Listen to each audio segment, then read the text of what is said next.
I won't for a while. Yeah. Okay. All right. Sorry to bother you. No, that's okay. Thanks, Steve. Bye. You bet. Take care. Bye-bye. All right. Again, we will dive into it. So the phone lines are open, 860-325-3687. So I'll start with my opening comment and let you know that we just shot a segment with Steve Dace at Michigan Podcast. So you can jump on over there as soon as his video posts.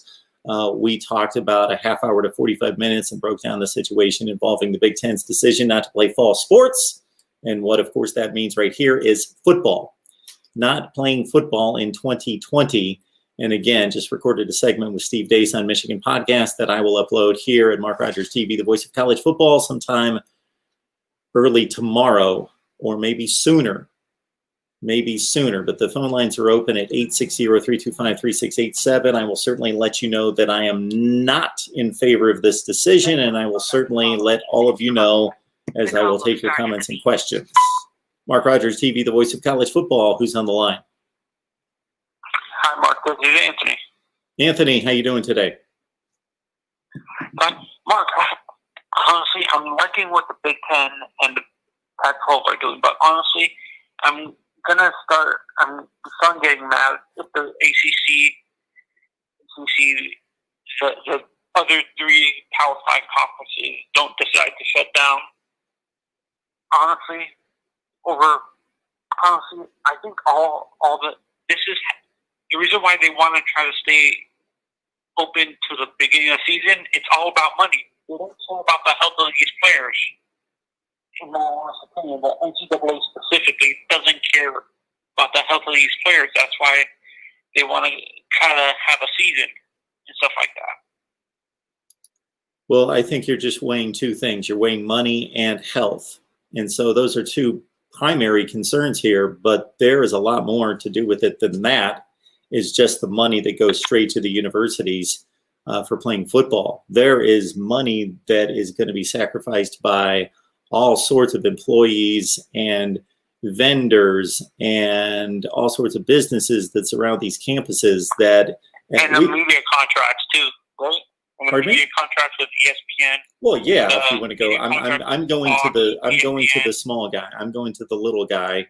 And how it's going to affect them, just like this pandemic has affected them, and the actions by certain government entities has affected the economic part of it. So it's not just about the rich getting richer and trying to maintain their money.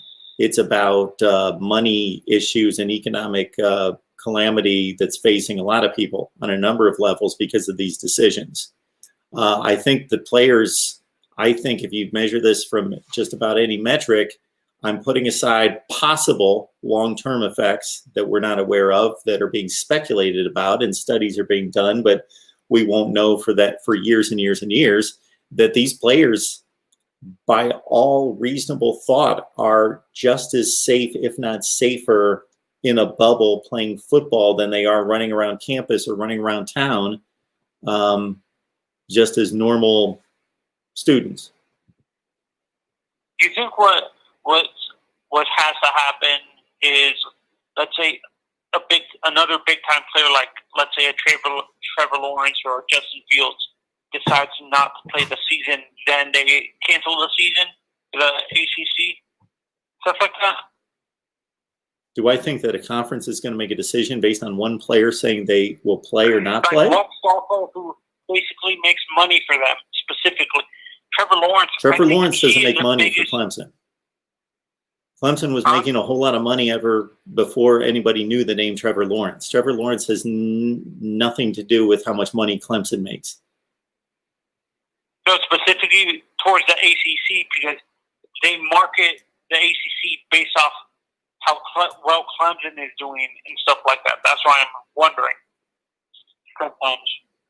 Some of these conferences market based off how one team does really well and stuff, or one player. That's why I'm saying, do you think it would affect if Trevor Lawrence decides to opt out of the season and stuff like that, with how they're going to be marketing a big-time player? Because there's not really a lot of big-time players in the ACC.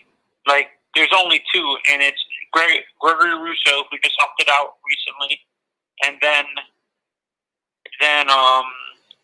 Trevor Lawrence. Greg Russo, Anthony. Greg Russo opting out is not going to affect anybody's viewership of college football.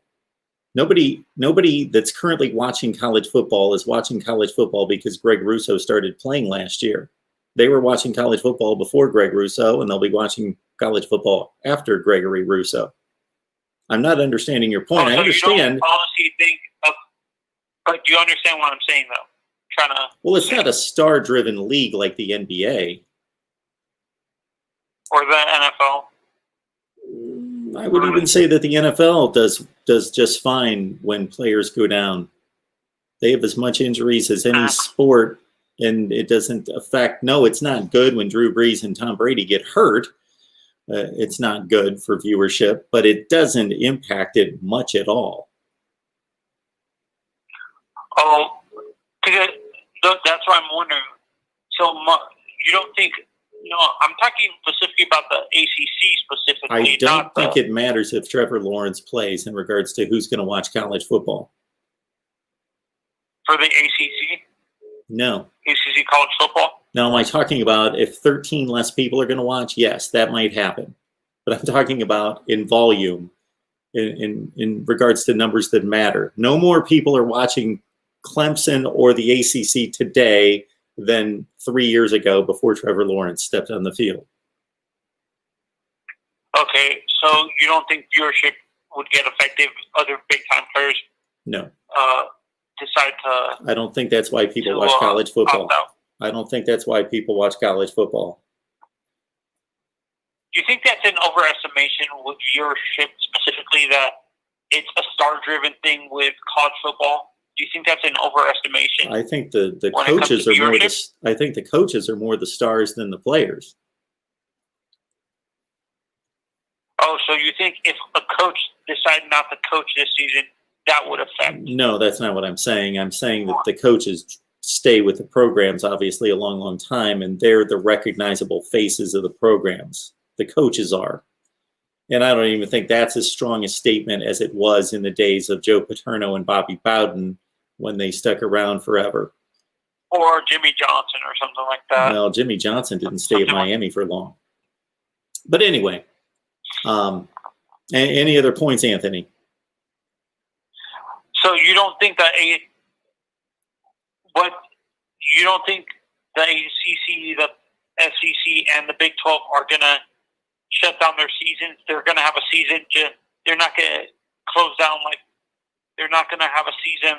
Decide not to have a season like the Big 12 and the Big 10. I think that if anybody decides to shut down, it would be the Big 12 because they've been the most indecisive and they've been the less transparent of any of the leagues. They have given us the least amount of information. The ACC and the SEC seem dedicated to playing football. Not that they're completely decided, but they seem to be dedicated to playing football. And as I just discussed on a podcast recording that I just did, and I believe this statement to be true from Steve Dace, is that he thinks that this gives the ACC and the SEC even more incentive to play football to put the Big Ten in its place. And the Pac-12 or the Pac-12 doesn't really matter. They don't really have. Well, I don't want to say they don't matter, but they don't matter to the level that the Big Ten and the SEC matter. And I'm going to throw the ACC in there because of the ACC's potential to matter. The ACC is not a good football playing league right now, but their potential is huge.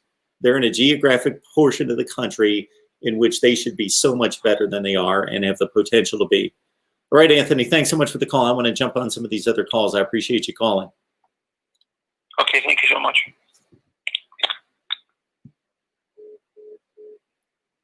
Well, I tried to take that call. My apologies. Call on back. We've got Phil on the chat along with Luke. Cheryl, good to see you. NCIS Fanatic 21, getting even.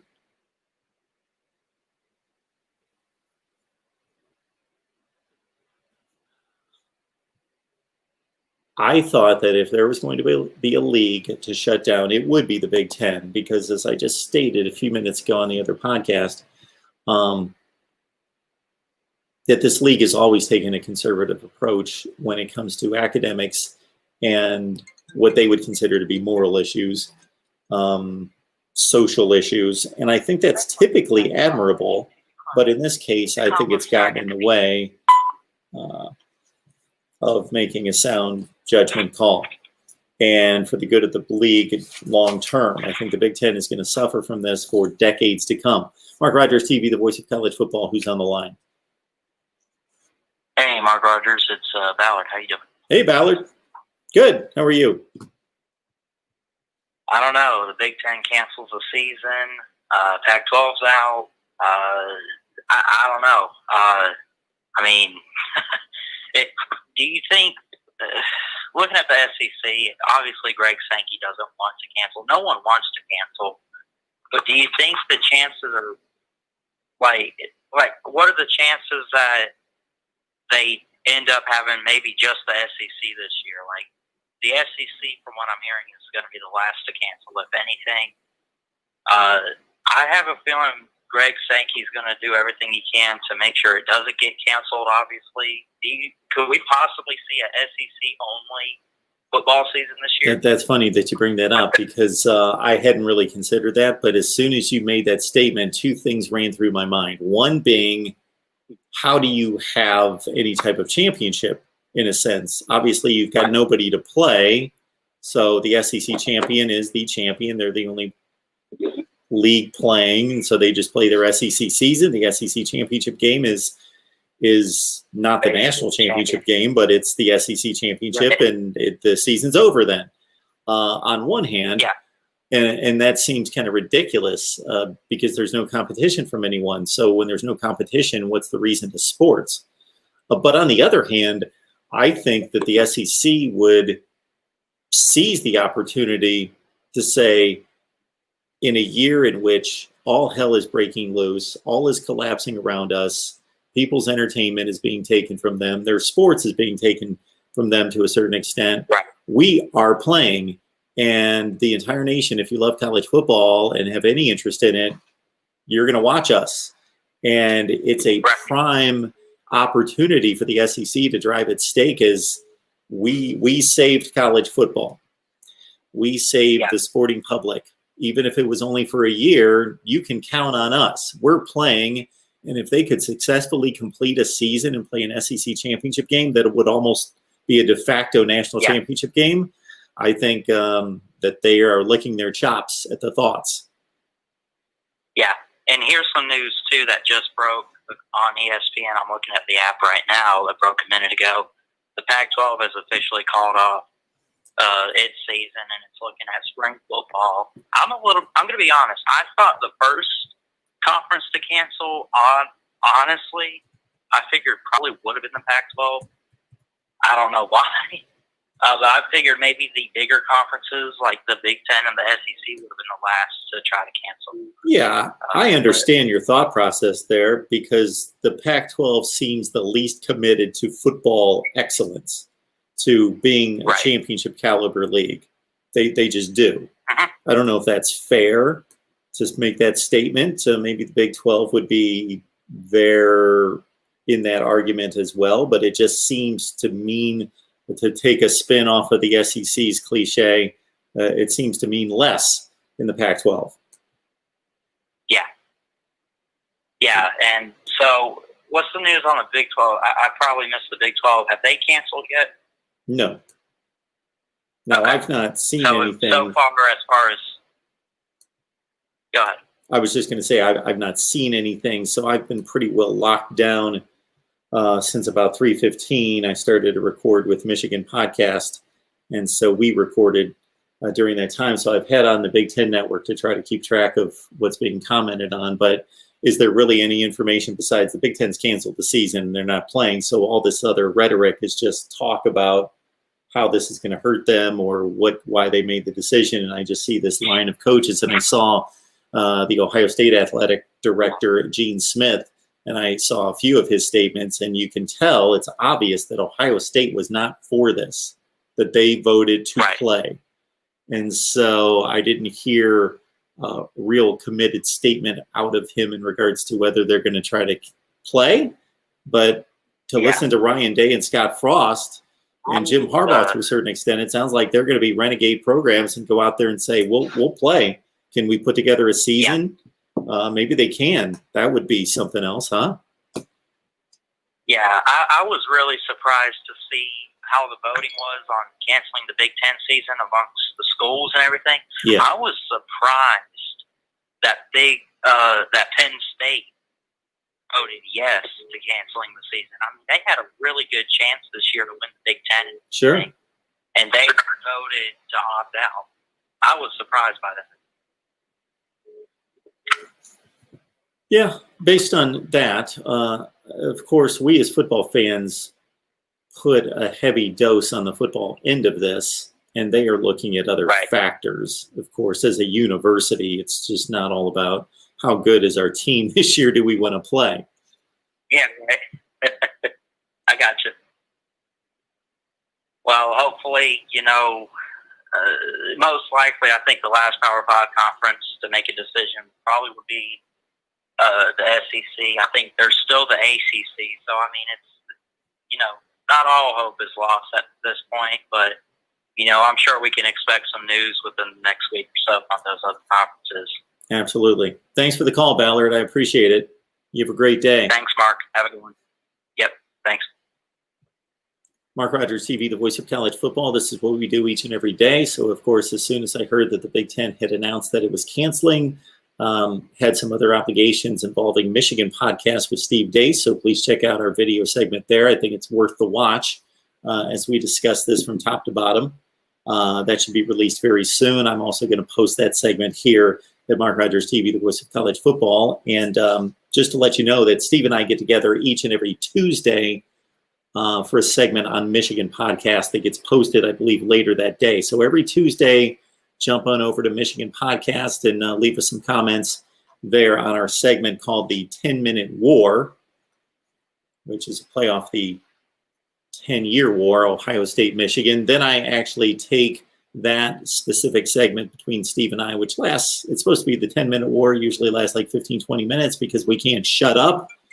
And I post it here at Mark Rogers TV, the voice of college football.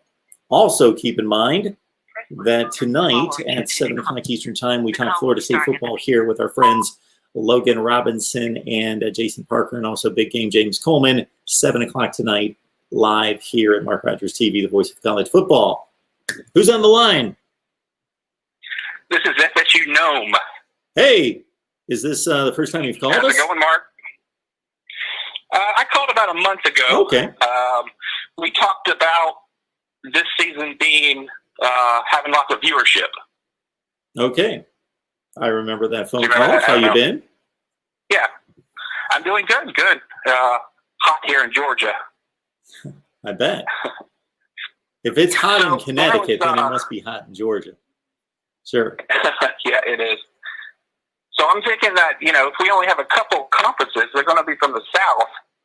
And the term, the South will rise again, takes a different meaning now. Everyone will be watching football that's just in the South region. Well, sometimes we hear the term being on the right side of history. And what the Big Ten is doing right now is I hope it was a calculated move. I'm sure they put a lot of thought into it, of course.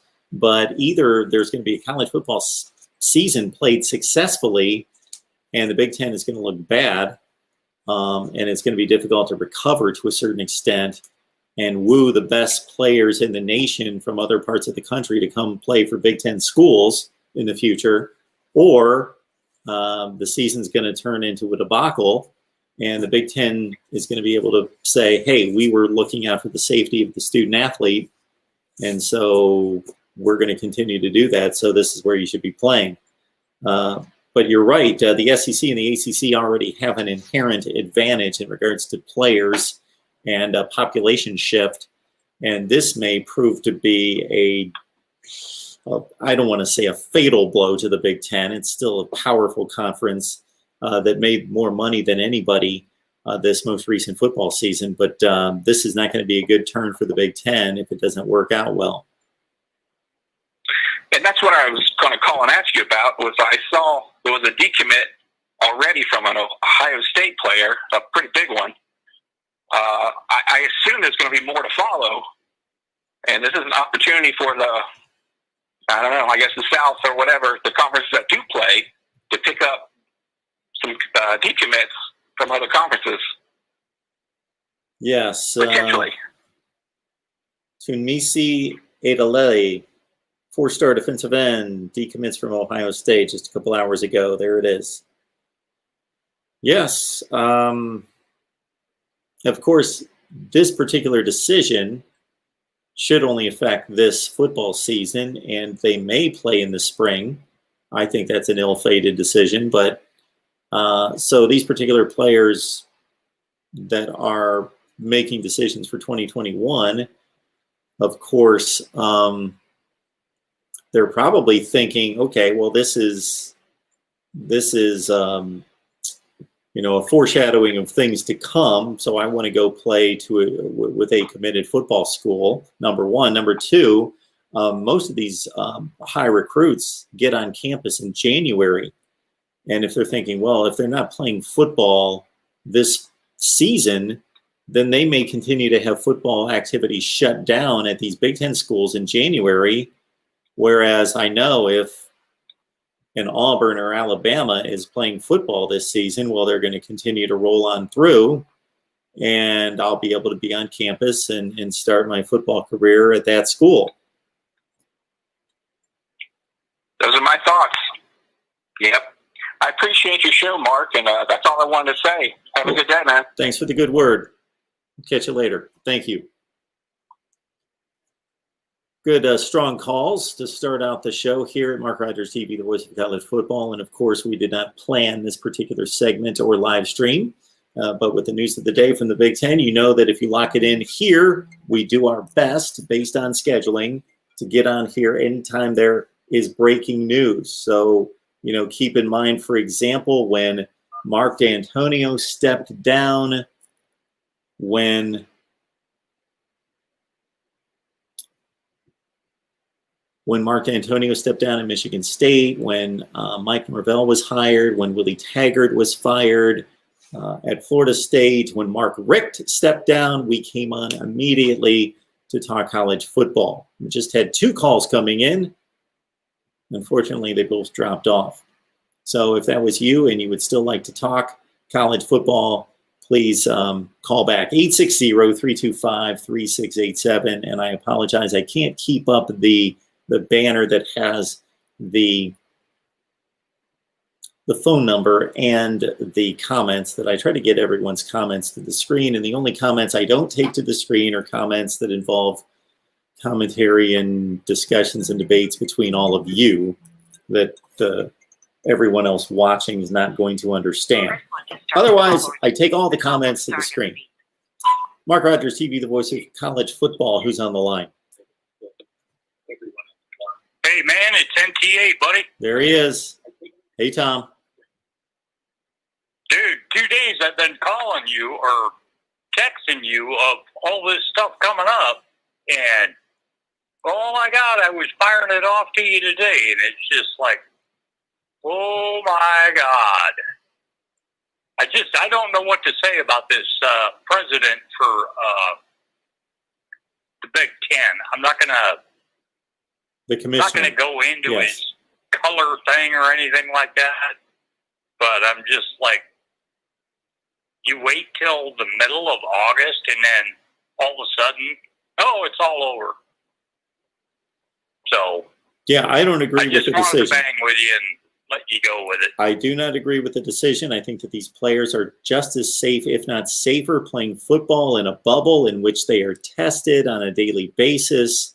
They are confined to a certain place with their team. We talk about players mixing it up on the football field and having physical contact with each other, of course, where the disease could be, the virus could be transmitted between players, but they're all going to enter the field of play having been tested and cleared the test. So they're all going to be free of the virus and competing on the same surface. So, and just in regards to all the guidelines and stipulations and safety, there have been teams, and I'll cite Ohio State in particular, that each player on that team was convinced that they had seen the safety guidelines and measures in play and were comfortable and confident that the school had done everything that they possibly could, and the conference, to ensure their safety as much as it possibly can be ensured. These players want to play. 99% of them want to play, and we're not opting out for this season. And the coaches, and I truly believe that the coaches have been very serious about the safety guidelines. I'm sure there might be some stragglers out there that weren't, but based on everything that I've seen, the coaches have been committed to the safety of these players, and they all are convinced that they can play. And if the ACC and the SEC and the Big 12 possibly step on the field this fall and can finish out a season and are able to play a full college football season, even if they have a few missteps where some teams and a few players contract the virus and they have to pull a game or two, but they get through the entire season, that is going to be a horrible look for the Big Ten. I'm going to give you one heads up from Scott Frost and the athletic director for Nebraska, that if they were going to cut everything, then it was going to go, okay, we'll go play South Dakota, North Dakota State, Maryland up in Minnesota. They can come up with teams to play if the Big Ten has decided to do that today. So I don't know, man. I just kept firing that stuff over to you so you can see it. Well, I appreciate it. Steve Dace and I got together a few minutes before I started the live stream here, so we cut a pretty decent segment over on Michigan Podcast that I'll post over here as well. I haven't gotten Steve Deese yet, so as soon as I see it, I'll be watching and listening. So, okay, my friend, we'll talk to you later, buddy. Thanks, Navy Thomas. All right, buddy. Bye. Always appreciated from Navy Thomas. Does a great job supporting the channel, the program, the whole deal. Sends me information on a regular basis to try to keep me updated on everything that's going on in college football so I can then comment. MarkRogersTV, the voice of college football. Who's on the line? Mark, my name is Steve. Who's on the line? Can you hear me? Yeah. Steve, my name's Steve. Hey, Steve. How are you? Hey, I'm good, man. First time calling in, and I really love your show. Thank you. But I just want to say that, I was 18 years old. I joined the military, and I was considered a man at that age. Yeah. And if you're considered a man at 18 to 25, the same year you are in college, they keep labeling them as children. But if these kids want to play and the coaches want to play, I mean, it just doesn't make any sense to me. You know what I mean? Well, I think the overall mood and vibe and direction of this country, Steve, is for us to be told what to do and what's good for us and what's not good for us. That we have people in high places more and more telling us what to do and what's safe and what's not safe, and our liberties and our freedoms are slowly eroding. Yes, they are. And I mean, I get it with the Pac-12 because I live out here in California in NorCal, and I'm a diehard Buckeye fan. I went out in 2014 and watched them get their butts kicked by Virginia Tech and then win the national title. Yep. I've gone to all the games out here. I had tickets for the Ducks game this year, and it's just the Pac-12. You kind of said it yourself. They're kind of like a mediocre conference right now. They're not good unless USC is dominant or Oregon's dominant, but for the most part, it seems like suicide recruiting wise and fan wise to just back out so soon. I hear you. I'm right there with You know what I you. mean? And I'm trying to take this as seriously as anyone in regards to the effects of COVID. And I believe that I have, and I have shied away from being the medical expert because that is not me. But I can look at data and look at demographics and look at demographic groups that are largely impacted by this. And it's not those 18 to 22-year-olds. Somebody put together some exhaustive research and analysis of what harms and kills 18 to 22-year-old males at a far greater risk and impact than COVID, and the list was lengthy, like everyday stuff that goes on for all of us. When we walk out, when you jump in a car, when you do anything in life, there's risk. I just got one more thing too. I don't know for all your listeners, just I know that I bought my tickets through Vivid Seats, and they are not giving me my money back, and they're getting ready to go under because they've got all these people that have already paid for products, and the product's not there now. And they're like, the games aren't canceled, and so we had to go and me and the wife went class action lawsuit with them to get our money back. But I mean, this is going to decimate so many local people, and in a way, these kids, these adults would be in a way heroes by saving a lot of local. Like think about Blacksburg and Tuscaloosa. Well, they're probably going to play, but all the towns that that have the mom and pop places to go to. I mean, no offense with the Buffalo Wild Wings and all the corporate places, but there's something nice about when I went to Columbus the first time, getting to go into those local places. I went to Madison and watched Ohio State play, and got to go into the local places. I mean, it's way more fun instead of just some corporate, watered down, expensive, crappy chicken wings. You're right.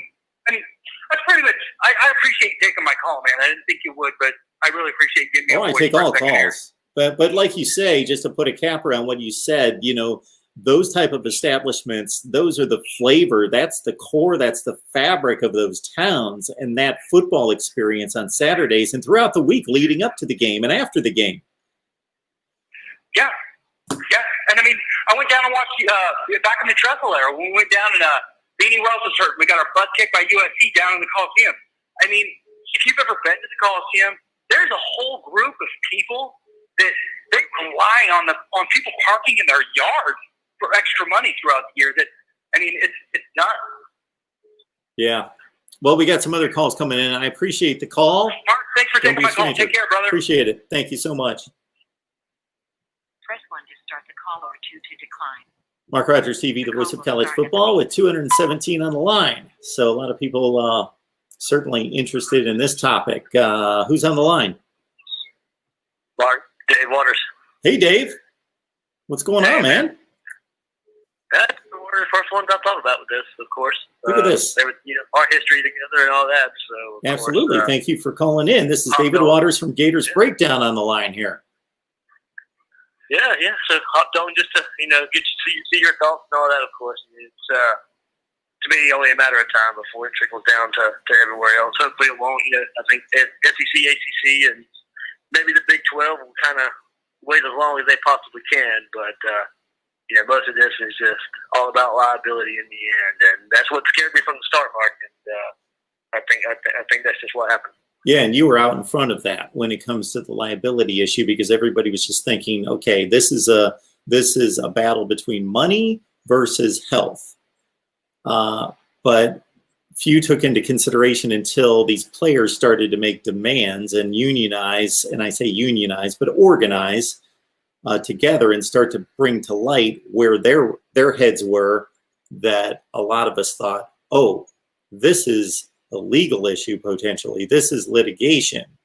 And I thought that maybe some of that or most of that would be dealt with by allowing the players to opt out and giving them that condition with no penalty, no loss of scholarship, no loss of eligibility, that would stem that to a certain extent. But yeah, you bring up a good point. And because I think College Football Nation seems to be a bit divided in regards to what camp you're in predicting where, especially the SEC and the ACC are headed, whether they're headed toward saying, okay, we could be the savior of the sport this year and get this done and play a successful season, or, yeah, we're still trying to figure it out and work it out and would love to save this, but it's probably not going to happen, and that they'll go the way of the Big Ten and the Pac-12.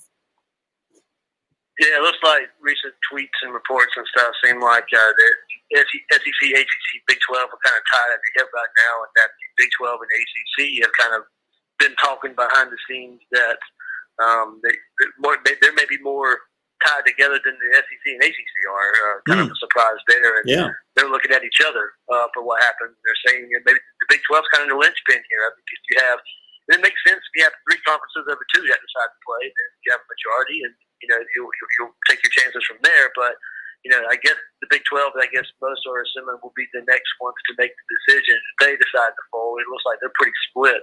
If they decide to fold, then it was just only a matter of time before the ACC and SEC decided to do the same thing. But when the NCAA came out and said, a couple of weeks ago that liability waivers and stuff, that's not going to hold up. Once that there, I was like, that's, to me, that was my indication from the NCAA side of things that they didn't see it happening. Now, whether the conferences decided the same thing was going to be a whole different scenario in and of itself, because we kind of know what the NCAA does and how hard it is to predict and how hard it is to trust them. But it's not a pretty look right now. I'm going to live in fantasy land for just a second here, Dave. And a previous caller brought this up, and it seemed ludicrous as soon as it hit my brain. But then my next thought was, if the SEC would play by itself, it almost would seem like that would be a move that the SEC would make. And again, I'm bypassing the logic of the litigation and all that, just to say, what an opportunity to take hold of the whole landscape for one season, to say, we're going to save your entertainment of football for one season, and we're going to play, and it's all going to culminate in Atlanta at the SEC championship game, and that's your football for the season, and it's coming from the source that is forever now going to be another feather in the cap of the SEC to say, we saved college football for a year, we played. It meant more to us, and we figured out a way to make it work and make it happen. Modern football is already going to be changed forever. College athletics is going to be changed forever because of everything that's already happened. If that was to happen, then the term that everybody hears so often, the rich get richer and the poor get poorer. Well, if that happens, then the SEC as the conference will just kind of solidify itself way more over the other ones. They decide to do that, reap even more money for a year. You probably still lose money in the scheme of things, but you're making more money than everybody else is making by sitting on the sideline and not doing anything.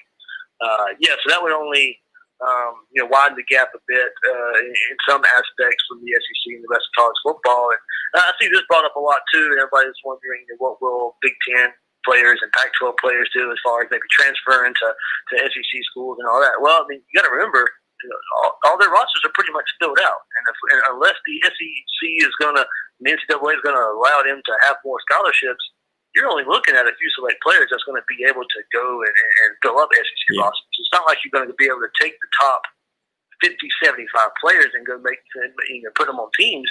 You're only looking 10, 15 players, 20 players at the max, in my opinion, that could have the option of doing that. And certainly those would be interesting additions, the likes of a Justin Fields, playing for Tennessee or whomever. But you're right. Yeah, there's a limitation on scholarships.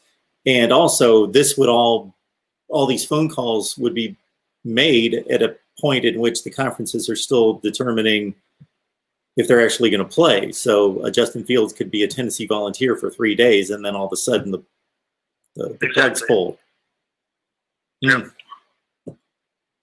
All right, Mark, thinking about you, man. I know it stinks you won't get to see your team play this fall and all that, but I appreciate hopefully we get some football. Well, David, I will become an instant SEC and ACC expert, even more so than I hope I am at this point. But we'll be leaning on you even more, maybe.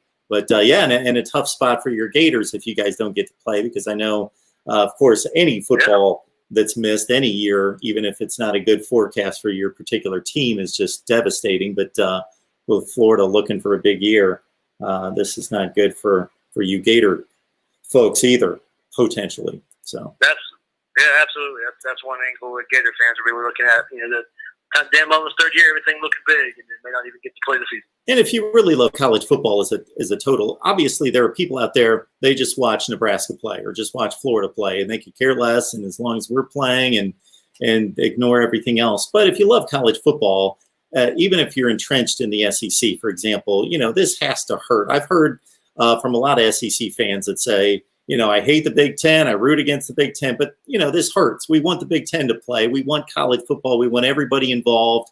We're talking about a major player in the sport not playing in the Pac-12 as well, and we want everybody playing, and we want a healthy, full college football season. Yeah, I mean, look, I'm a college football fan too. I love college football. If we only get 1 year of Justin Fields, I mean, that's sad. That's sad as a college football fan. And he played at Georgia or whatever, but we got to see the full Justin Fields effect 1 year in Columbus, and we were looking forward to seeing it again. And now we won't get that. And, to me, you pack your bags and go get ready for the NFL. Absolutely. Well, Dave, I appreciate the call. Hey, Mark. No You problem, take care. man. Good to hear from you. You too. That was David Waters from Gators Breakdown. So you Florida fans, SEC fans, and even just general college football fans, head on over to Gators Breakdown with David. All right. I'm going to try to navigate this next call, unfortunately, but I don't get the right screen. Oh, this becomes frustrating.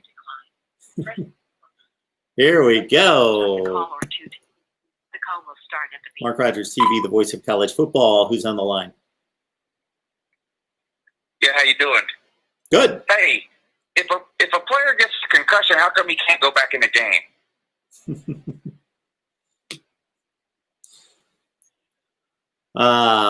Because he's got parents that want to protect his little Did he have skull. parents? Did the players 20 years ago have parents?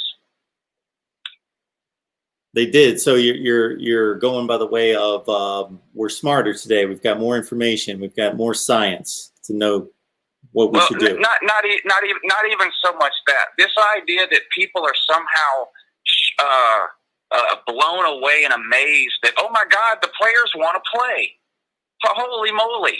Oh my God! Hey, did you hear what Nick Saban said? He wants to play. Why? Are you surprised? Well, of course not. They're competitors. They want to play. Why does a college football team have to have an independent doctor, not affiliated in any way with the university, on the sideline of every game? Why? So understanding because all that. the player will go in. The player will go back into the game. Of course. That's why. And Okay. the coach will send him in. Yes. So the balancing act here, Lou, is that. So this idea that the players want to play, look, of course the players want to play. That's amazing. And if a player wants to opt out, clearly he should be able to opt out with no punishment or reprisal. He should keep his scholarship, all that stuff. But the idea that because the players want to play, that means we should play. Adults want to drink. Insane. Lou, adults want to drink. I want college football. I want college football. I know you do. So all these people in the comment section, whatever they're typing, they can delete it. I want college football. But what is the Big Ten supposed to do when they hire an independent medical board and the medical board sits all the presidents down in a room and says, there's no safe way to play? What are they supposed to do? Tell them doctors what the players said they want to play? Okay. Of course the players want to play. Of course the players want to play. Let's also understand. The player would play with a concussion. He did it for 50 years before, and then he committed suicide when he was 50.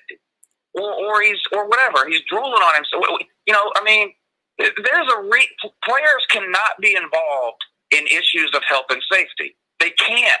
Well, Lou, you also have to choose to play. Well, you have to understand that they're adults, and we're allowing them to do all sorts of things in life that maybe not is the best decision for them.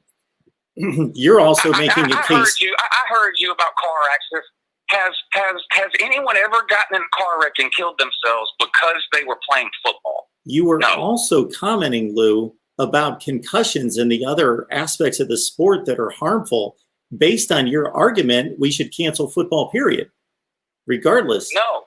That's not the point I'm making.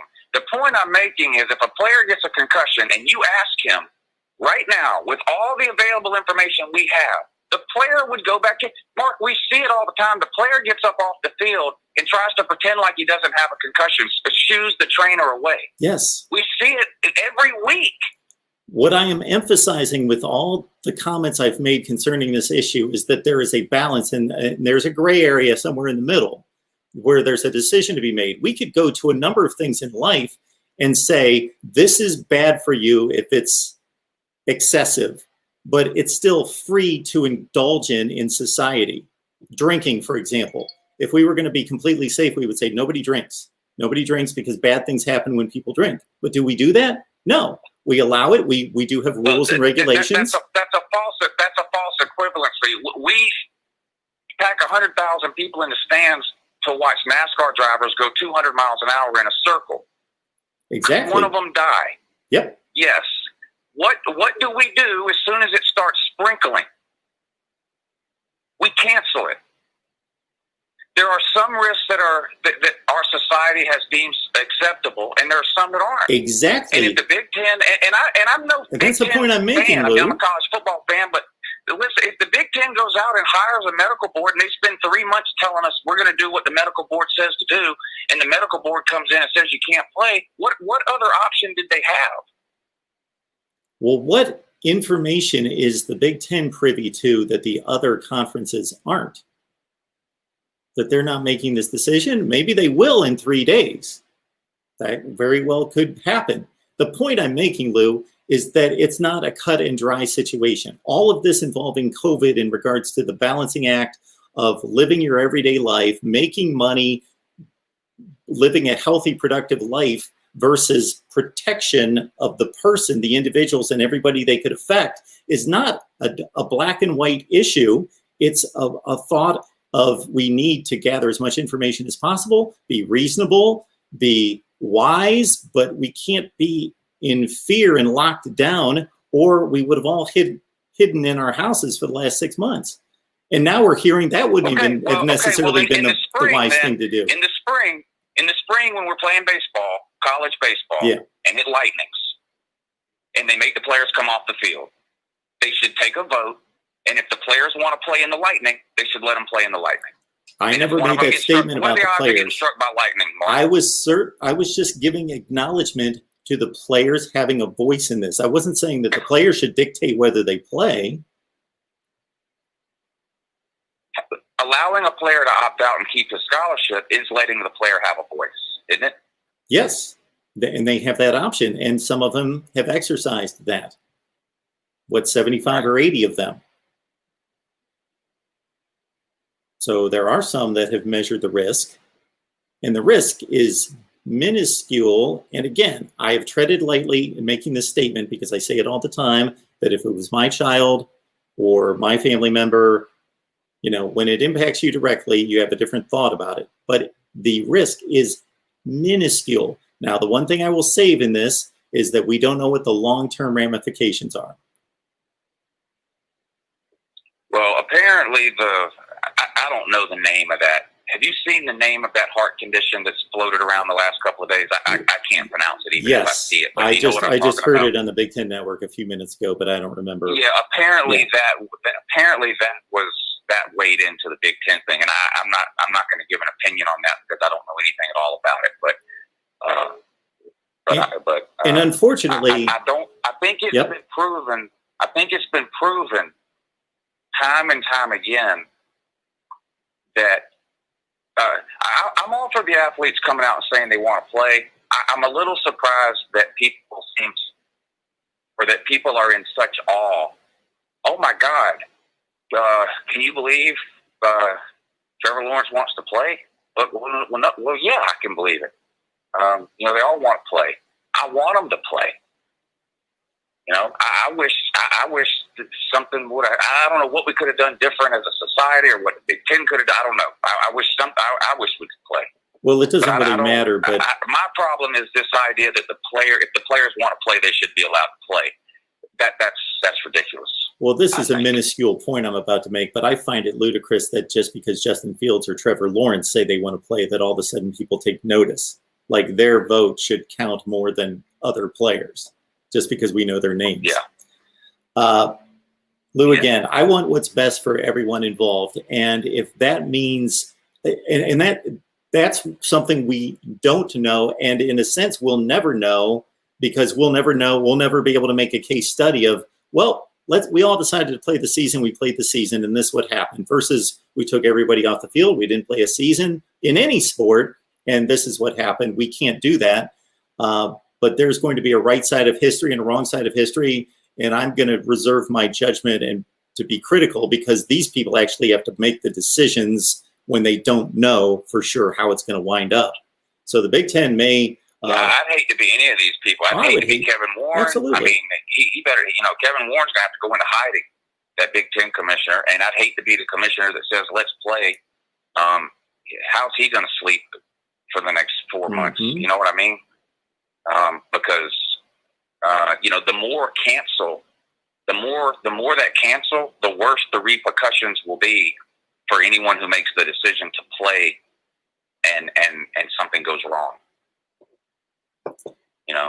Because it's just like the question you just asked. They're going to, if the SEC or the ACC play and something goes wrong, they're going to ask just what you just asked. How were you saying your doctors were saying something different than the Big Ten or whatever? It's just it's a complete mess. It's a complete mess.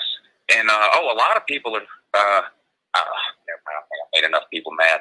I was about to say something. A lot of people have lost money this year because of coronavirus.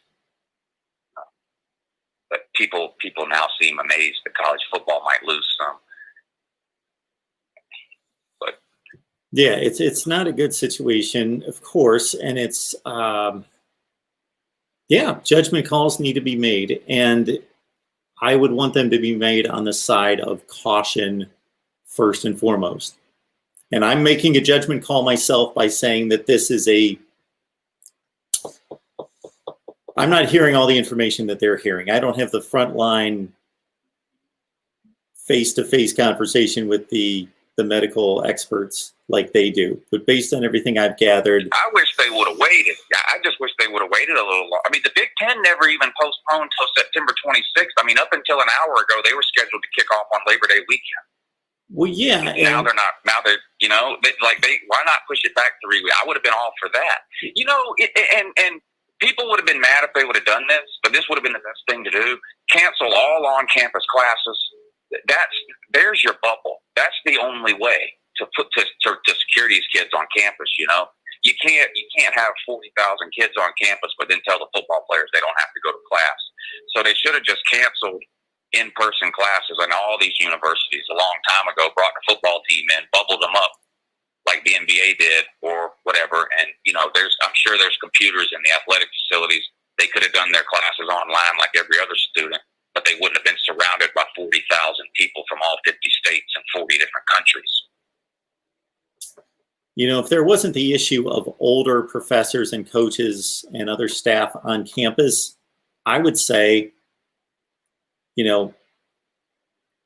implement safety guidelines on campus, but let's have, I am hearing more and more studies and logical conclusions made about how this is all affecting people in a negative way, keeping everybody locked down and locked up. For sure. And that might be one positive that comes out of this thing, because 50% of our population thinks mental health is a made-up joke. And that same 50% of people is now beating the mental health drum as a reason to why we need to have college football and be able to go to a rock concert. Yeah. So that might be one good thing that comes out of all this, is 50% of the people who've had their head buried in the sand when it comes to mental health for the last 25 years might finally realize that mental health is an actual thing that exists. Exactly. And I don't know how massive of a statement I'm making here and how much of a demand, but then you test all the students that leave campus for Thanksgiving break and before they go home. Yeah. I still, and I'll leave you with this, I still think they should have online only, bring the football players in, everybody stays home, takes classes online, start the football season in the middle of August, play 8 games every other week. You have a bye week every other week. That way, when you get a positive test, you get a week to quarantine or whatever it is. You don't have a bunch of players missing games every single week. But instead of doing that, that would have involved someone making a decision a while ago instead of kicking the can down the road like they all did. Now here we are, and everybody's looking around like they don't know what truck just ran them over. It's weird. Well, it's a great point that you make, because this hit us in mid-March. What's going to happen with the Big 12? What's going to happen? They meeting tonight, ain't they? Well, they've been the least transparent of anybody in all this. Yeah. Yeah. We don't know what they're thinking. I've heard they're meeting tonight. I don't expect them to do much anything. I think everybody, the three that are left, should wait a couple of weeks. They've already made the decision to bring students back. You might as well wait now and see what happens when they do. 40,000 people are showing up in Athens on August 20th. So might as well wait now a couple of weeks and see how all that goes, and see if we can play. Even maybe they have to push it back again, and even into October. But maybe still get something. Yeah, the spring season doesn't work. If you just look at a calendar and try to measure it out. There's a lot of problems with it. Yeah. A lot of problems. And then you got 2 seasons that are messed up because there's no way. Exactly. Now I'll tell you this. You know who would have no problem playing 8 games in the spring and then another 12 in the fall? Who would that be? I feel the joke coming on. Every single player. Every single player. They love it. 99% of them wouldn't have a problem with it, Mark. They're invincible, Mark. They're 20 years old. They're going to live forever. Have a good morning. Lou, appreciate it, man. Uncle Lou calling the show. Man, we've really classed up the show today. David Waters, Gators Breakdown. Uncle Lou calling in as well with 291 on the line. So people are mad, hot, rabid about this, and rightfully so. That's why we're here talking college football every day. We know you love it, and I do as well. And I want what's best for the most people possible. The call will start at the beep. But again, that just doesn't have to do with health. That has to do with mental health as well. And that has to do, as Lou pointed out, very succinctly, and also with money. And I'm not talking about people getting rich. I'm talking about sustaining income and businesses for people. MarkRogersTV, the voice of college football. Who's on the line? Hello? Hello? Yeah, it's Mark. Who's on the line? How you doing, Mark? Good. My name's Joe. I'm calling from Maryland. Hey, Joe, from Maryland. How are things in Maryland today? I just wanted to ask you, with all the coronavirus, the politics, and all the other, let's just say, bullcrap, you could say. The virus is bullcrap, but all the mess that's involved with it.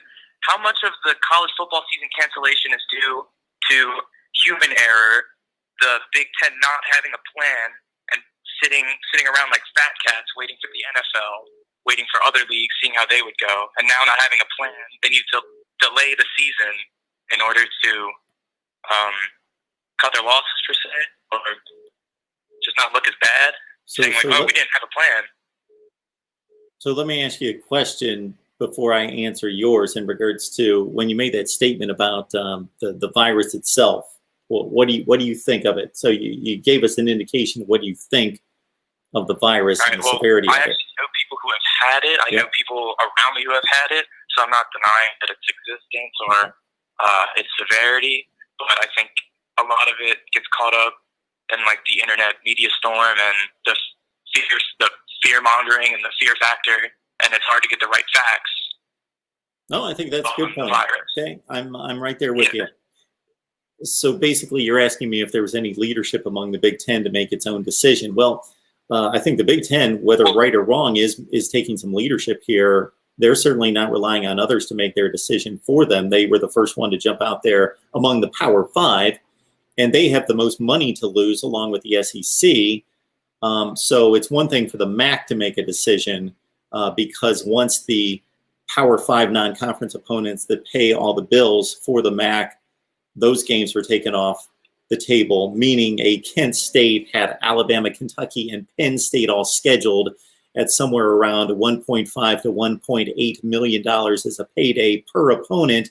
So once you take away nearly $6 million for each MAC opponent, from each MAC program, based on not being able to play the Power Five non-conference, whatever concessions, merchandise, and tickets that they make at the gate, which isn't that substantial compared to big time football. But then also the testing. It's the testing and the protocols of implementing all the guidelines that was going to be the heavy millstone for the MAC and the other group of fives to take on. It wasn't as difficult for the MAC to say, sure, we're going to save ourselves a ton of money. We'll cancel and we'll look good from a safety standpoint and from a money standpoint. But for the Big Ten to jump out there, whether you agree with or disagree with the decision, they did get in front of it in regards to making a decision. Now, there's some criticism that they made a decision in haste and should wait, but they chose not to.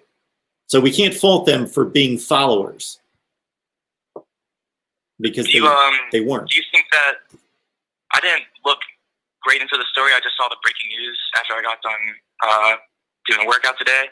And do you think there was any, like, let's say fat cat syndrome, where they just sat around during the winter, they were in their houses, they didn't develop a plan, they weren't planning testing procedures and trying to basically move the league forward.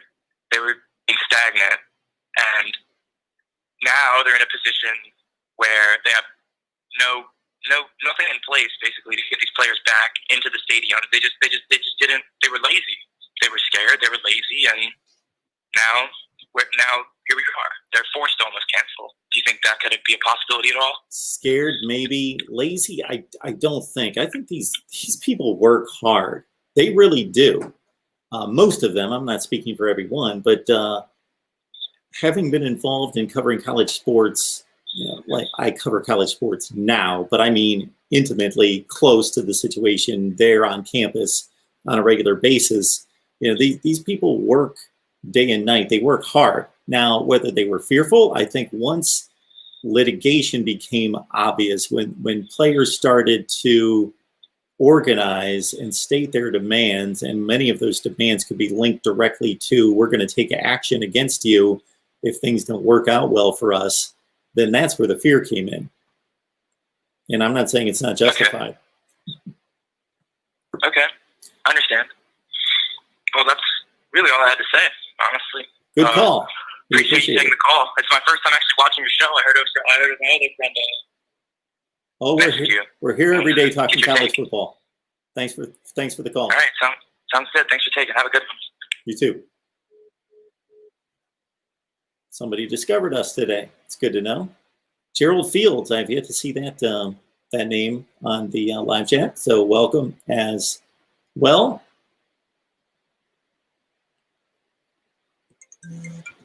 I see a comment in there that Lou hates college football. Well, we all know that's ridiculous. The man loves college football as much as anybody. The call will start at the beep. There are a few other things more important in life.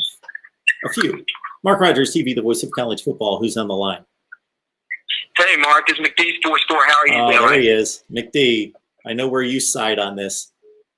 Well, let me tell you the good news and bad news. The good news is that last caller, I was actually the one that told him about your show and all that. I appreciate that. Thank you so much. He's a subscriber. Awesome. Yeah, he's one of my close buddies. So he wanted to look up some college football channels, so I told him about yours. Here's the bad news. The bad news is that it could be a number of different scenarios why the Big Ten and Pac-12 canceled. I mean, and let's say, I hope the reason why is they don't care about the player safety. I really do. But I don't think that's all of it.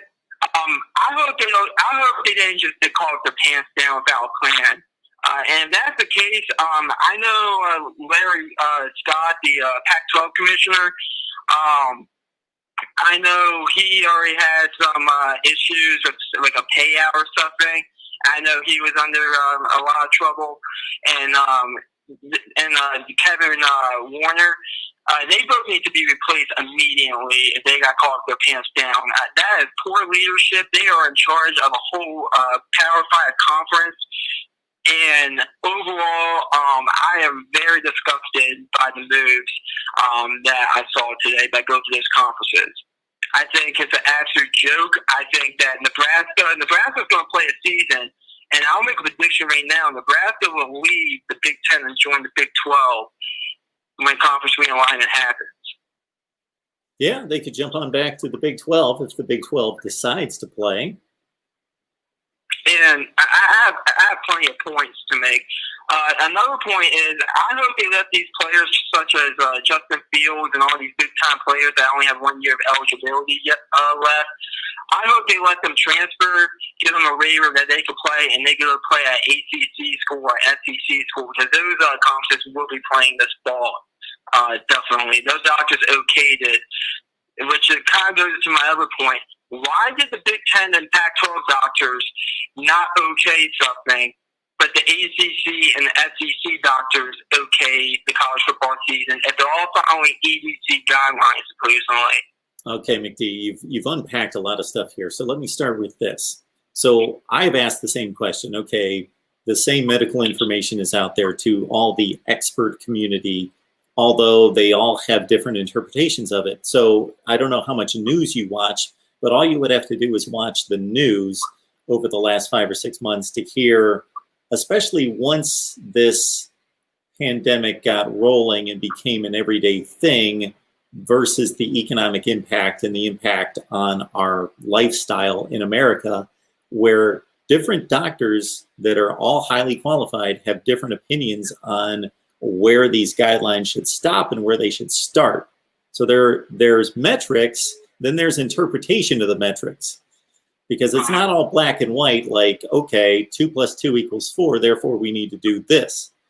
There's some interpretation and perspective given to it. So, and maybe those doctors in the other conferences and the expertise that they've provided has already been delivered, and maybe it's the same as what the Big Ten and the Pac-12 is looking at, but the SEC is still saying, well, just because you're telling us one thing doesn't mean that we're defaulting to your expertise automatically. We wanted your expertise and your information, but that's just to help us make a decision. That doesn't mean we're going to go with your recommendation. That could be it. It could be that the interpretation of the data is slightly different, and they're waiting to see if they could possibly figure it out. In terms of what you're saying about them being lazy or unprepared, I can't fathom in any way. What's that, McD? I didn't call them lazy. I just think they were unprepared. Unprepared. The previous caller said they were lazy. Okay. Yeah. I can't fathom in any way. It's always better to be prepared and have a plan. So I work in an industry where a lot of the plans that we put in place never are implemented because they're all backup plans. But we still make them. So in this case, I just can't imagine when conference championships and the NCAA tournament are being canceled in March, and then the numbers, especially once we hit April and May, when there was optimism that it would cease when the weather got warmer, and then it didn't, that at that point that they wouldn't have kicked into gear. Maybe there was too much hope that, okay, it's going to go away, the weather's going to kill it, we'll be fine. We're starting to, the safety measures are taking hold around the country, and the curve started to flatten a little bit. But then once it's just lingered and even accelerated in some cases, in some parts of the country in May and June, I would think that they wouldn't have continued to just dismiss it. I got to think that there's a plan. I just don't think that they want to pull the trigger against all the possible, not just the health risk, but the litigation because of the health risk. I think the legal part of this is ruling the day. Okay.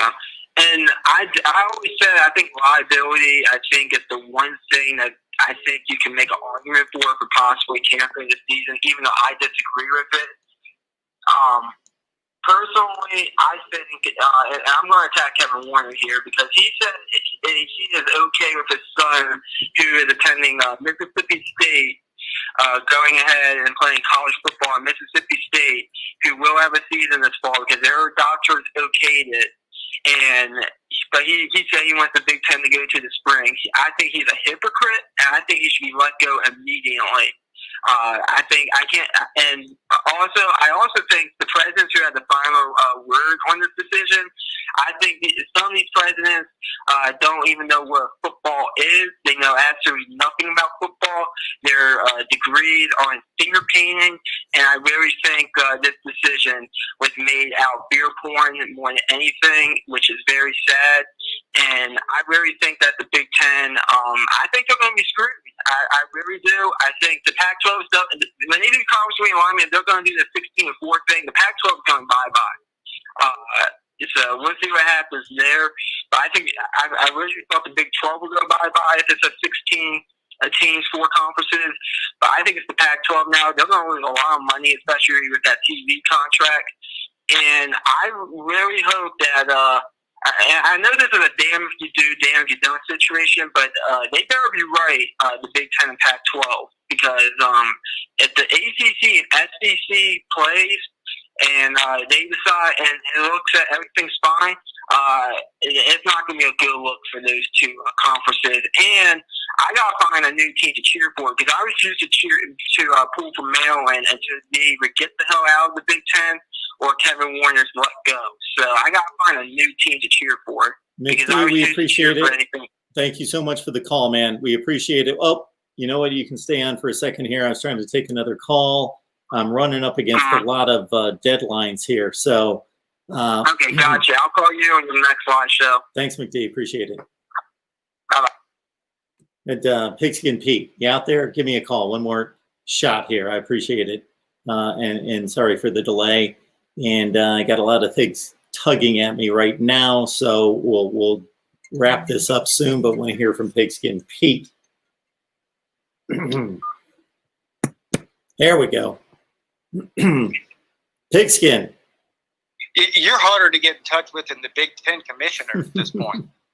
Well, I've got less questions to answer. I know. Then I don't have as much to duck as he does at this point. Boy. I appreciate you taking the time to say. I'll be quick. So I didn't hear the beginning of the show. I just got home and I heard part of Uncle Lou's call and then some of McD Sports 4's call. But piggybacking off of what Uncle Lou said, first of all, this point that you can't let the players decide whether or not they should play based on, if they have a concussion, you have to take their helmet away and that sort of mentality. This is not the same thing as that. This is the players using their voice to say, we feel safer in a college football environment than we do not in a college football environment. They're not injured. They don't have a concussion. They're not sick. And they feel safer playing than not playing. And so I think there's a big difference there. And as far as the spring football is concerned, spring football is not happening. There's no way that the Big Ten and the Pac-12 or whatever conferences follow in their footsteps can justify player safety and play whatever it is, 20 to 25 games in a 9-month period. It's not. Listen, the Big Ten and the Pac-12 have canceled their football seasons. They're not playing in the spring. I fully believe it's not going to happen in the spring. Well, I've said from the first time it was mentioned, the spring, and I didn't even put pen to paper on it. I just looked at a calendar and figured it out in my head, and I just don't see where it happens. Because if you follow me on this, Pigskin, let's say they start playing the first week of February. And let's say it's a reduced schedule. It's 10 games in 12 weeks with 2 byes. That's 3 full months. That's 12 weeks of games. That takes us February, March, and April. So we've played our conference championship games at the end of April, maybe the first week of May. Then the NFL Combine happens in April. Exactly. So you're canceling 250 some draft picks plus the other 150 or 200 players who have hopes of being drafted. So about 500 players can't play this particular season in the spring. Well, that's massive. Yeah, that's massive. And then on top of that, as I lay this out in terms of the season, if you go to you play the first week of February and think about playing February football in Madison, Wisconsin, and at Boise State and Minneapolis at the University of Minnesota and so forth, it's going to be a disaster. Yeah, and then that's the worst weather of the year right there. Forget, the little bit of snow we see at the end of November in Minnesota. Yeah, because spring football is not spring football. It's winter football. Yeah, it's winter football for that part of the country. And in addition to that, if you lay out the weeks of the season, conference championship games, even if you say we're playing no bowl games, we're only playing a college football playoff, that's going to be played by the time we play 2 weeks of that. It's mid-May.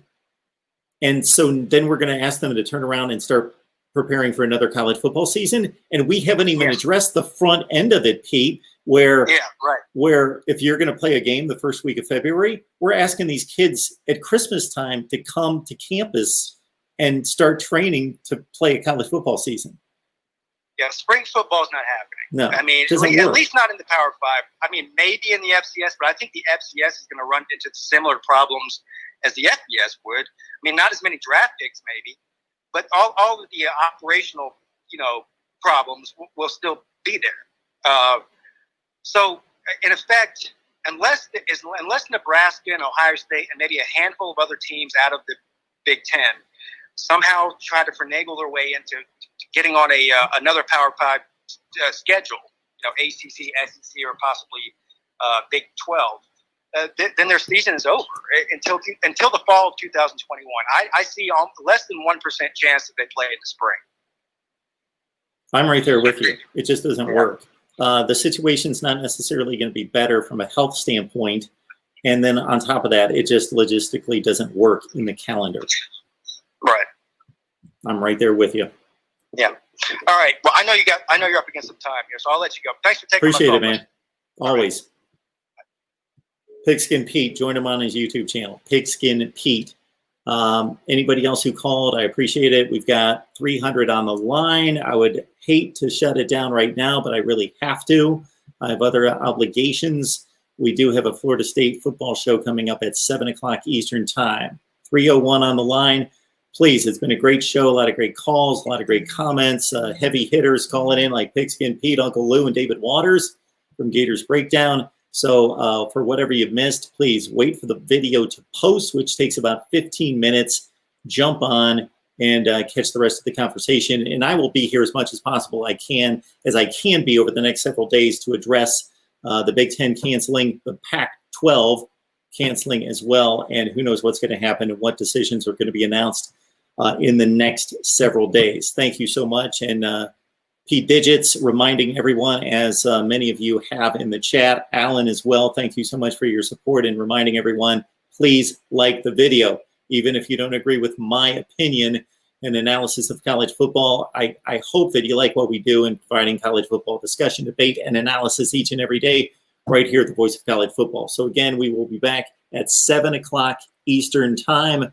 Please join us. Even though it's a Florida State show, believe me, we will talk college football and the impact of this Big Ten Pac-12 decision. See you next time.